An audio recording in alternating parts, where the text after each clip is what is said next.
그것은 교회가 아니다. 예수 그리스도의 온전한 가르침에 따라 세상의 빛과 소금이 되어야 되는 한국교회가 온갖 비리와 부정으로 언론 매체를 장식하고 있습니다. 처참하게 일그러진 한국교회의 참상에 대해 개신교 역사상 가장 타락했다는 탄식이 곳곳에서 터져나오고 있습니다. 기독교 미래학자들은 한 세대가 지나기 전에 지금 규모의 절반으로 한국교회 신자가 줄어들 것이라고 예상하고 있습니다. 또한 예배당에 노인들만 덩그러니 남아있는 이른바 연령별 공동화 현상이 뚜렷이 나타날 것이라고 주장합니다. 이 같은 한국교회 상황에 대해 교계 안팎에서 자업자득이라는 비아냥마저 들려오고 있습니다. 기독교 윤리실천운동이 오래전 발표했던 한국교회의 사회적 신뢰도 여론조사에 따르면 한국교회의 신뢰도는 19.4%에 불과했습니다. 더욱이 종교가 없는 사람들을 대상으로 한 조사에서는 가톨릭 32.7, 불교 26.6에 비해 개신교의 신뢰도는 고작 8.6%에 지나지 않았습니다. 이쯤 되면 한국교회 앞날은 가히 절망적이라고 아니할 수 없습니다. 세계적으로 유례를 찾아보기 힘들 만큼 고도의 부흥을 이루었던 한국교회가 이처럼 퇴보를 가속화하는 이유는 무엇일까요? 다양한 이유가 있겠지만 한국교회 목사들의 고질적인 비리와 타락이 결정적 요인이라는 사실을 누구도 부정할 수 없을 것입니다. 지금의 한국교회처럼 목사가 교회 운영의 전권을 장악한 한 세상 사람들이 한국교회를 외면하는 주된 원인들, 이를테면 재정 비리나 교회 성장주의, 교회 지도자의 부정은 목사의 책임일 수밖에 없습니다. 담임 목사는 마치 사기업의 주인인 양 교회의 재정을 좌지우지하고 인사와 행정에 이르기까지 모든 권한을 독점하며 사실상 교회 운영을 주도하기 때문입니다.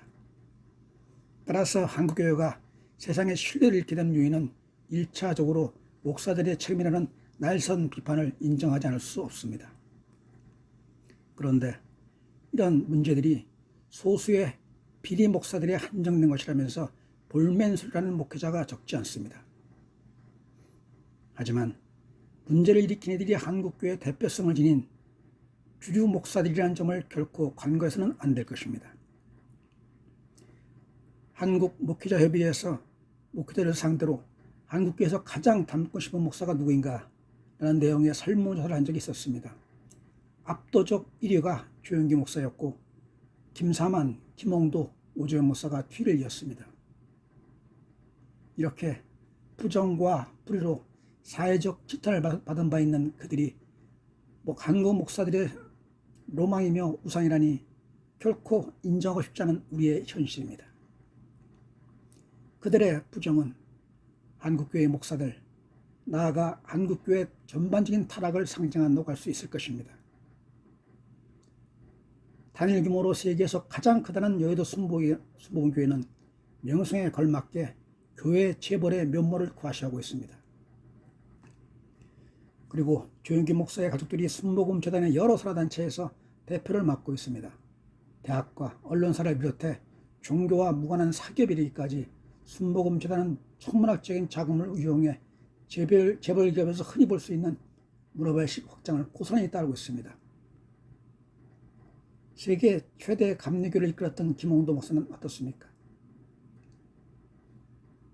기감의 수장인 감독회장을 역임했고 한기총과 한교연의 명예회장으로 화려한 경력을 지닌 그는 이미 오래전 MBC PD수첩을 통해 피리각을 켜주며 세상에 거센 비난을 받은 장본인 아닙니까? 그에게 횡령으로 징역형을 선고받았을 뿐 아니라 같은 교회 여자 권사가 저지른 간통 사건을 무마하기 위해 억대의 뒷돈을 지불한 인물입니다. 더욱이 아들인 김정민 목사에게 마치 개인 재산을 상속하듯 겁난 교회의 담임 목사들을 넘긴 김홍도 목사는 이른바 대형교회 세습의 원조이기도 합니다. 세계 최대 장로교회라는 명성교회 김사한 목사는 어떻습니까? 명일동의 상거기에서 출발하여 한국교회의 이른바 새벽기도의 붐을 일으키며 한국의 대표적인 메가처치로 성장한 김사한 목사는 새벽기도뿐 아니라 소위 머슴 목회라도 명성을 날렸습니다. 머슴 목회라는 말, 목사는 모름지기 교인을 섬기는 종이라는 말이 아니겠습니까? 하지만 진실은 어떻습니까? 보도를 통해 널리 알려진 바 있듯이 김상환 목사는 교인들 몰래 무려 800억의 헌금을 빼돌렸고 은밀히 김상환 목사의 비자금을 관리하던 재정연화가 무슨 연유였는지 자신의 아파트 옥상에서 투신 자살하면서 이른바 명성교회 비자금 스캔들이 세상에 널리 알려지게 되었습니다. 뿐만 아닙니다. 은퇴 시기가 가까이 다가오자 김상환 목사는 명성교회 교인들 그리고 한국교회 교인들 앞에서 세습은 하나님의 뜻이 아니다. 절대로 세습하지 않겠다고 공언했고 그의 아들 김하나 목사 역시 세습은 없다고 공언했습니다. 그러나 이들 부자는 그들이 속한 통합교단의 헌법에 분명히 명시된 세습 금지를 어기고 마침내 세습을 강행하면서 한국교회 교회 세습에 탄탄대로를 조성했으며 이 길을 따라 그리고 이들 부자의 본을 따라 한국교회 수많은 목사들이 세습을 통해 교회를 사유하며 교회를 무너뜨리는 탐욕과 이단의 길로 전속 질주하고 있는 실정입니다. 나아가 머슴 목회 교인들의 종이 되겠다는 김상환 목사는 도리어 김상환 목사 일대기를 제작하며 김상환 일가 우상화 작업을 벌인 것 또한 결코 좌시할 수 없는 폐악이 아닐 수 없습니다. 사랑의 교회 오정영 목사는 어떻습니까? 논문 표절과 연이은 학위 의혹으로 여론의 도모에 걸은 그는 거짓되는 거짓말로 사랑의 교회 교인들뿐 아니라 한국교회 수많은 교인들에게 씻을 수 없는 상처를 안겨주었습니다. 나아가 불법과 편법으로 얼룩진 오정현 목사의 이력에 대해 대법원은 사랑의 교회 담임 목사 자격 무효라는 추노한 심판, 대법원의 최종 심판을 내렸음에도 불구하고 오정현 목사는 이에 대해서조차 사랑의 교회, 총신대 그리고 예장 합동교단의 짬짬이로 사법부의 결정에 편법으로 맞서 끝내 대법원의 판단을 무력화시키면서 여전히 사랑의 교회 담임 목사라는 자리를 고수하고 있습니다. 우리는 교회 성장주의를 비판하면서 오정현 목사의 야심작 사랑의 교회 서초선전을 빼놓을 수가 없습니다. 세계에서 가장 비싼 교회 건물이라는 사랑의 교회 서초센터는 한국교회를 근본부터 타락시키고 있는 만모니즘의 대표적 상징이며 예수신앙의 본질을 왜곡하는 가증한 배교가 아닐 수 없습니다. 이처럼 한국교회 타락한 모습을 연일 눈으로 지켜보면서 누군들 교회를 신뢰하겠으며 누군들 한국교회를 영혼의 구원을 내세우는 진정한 종교라고 생각하겠습니까? 그렇다면 한국교회 재건을 위한 근본적 대안은 무엇일까요? 교회 개혁을 주장하는 사람들은 목사의 자질을 우선적으로 이야기합니다. 일리가 있지만 전적으로 동의하기는 어렵습니다. 일단 자질의 기준이 명확하지 않습니다. 물론 단기간에 졸속적인 신학교육이나 돈만 내면 목사 안수를 받을 수 있는 사역자 양성 시스템에 문제가 있다는 것은 이론의 여지가 없습니다. 그러나 신학대학교에서 정상적인 과정을 마치고 소위 박사학위를 포함해 화려한 이력을 곁들인 목사들은 온전한 사역자로서 자격이 있는 것일까요? 그렇지 않습니다. 오히려 외형적 조건을 투로 갖춘 목사들의 부정과 불의는 한국교회에 더 큰 영향을 미칠 수밖에 없습니다. 목회자의 자질을 이야기하면서 청년 목회의 아이콘이었던 전병호 목사를 언급하지 않을 수 없습니다. 교인이 100명 남짓에 불과했던 3.1교회 담임으로 부임한 전병호 목사는 출간하는 책마다 베스트셀러가 되면서 한국교회에 떠오르는 별로 교계의 주목을 받았습니다. 한국교회 차세대 리더십인에 선정되었고 특히 청년들의 지지를 받으며 이른바 청년 목회의 상징으로 굳건히 자리 잡았습니다. 3.1교회는 그가 담임 목사를 심호하는 10년 동안 교인 수가 2만 명이 넘는 초대형 교회로 성장했습니다.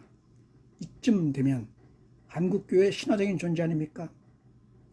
그러나 그 이면에 전병호 목사는 젊은 여신들을 상습적으로 성추행했습니다.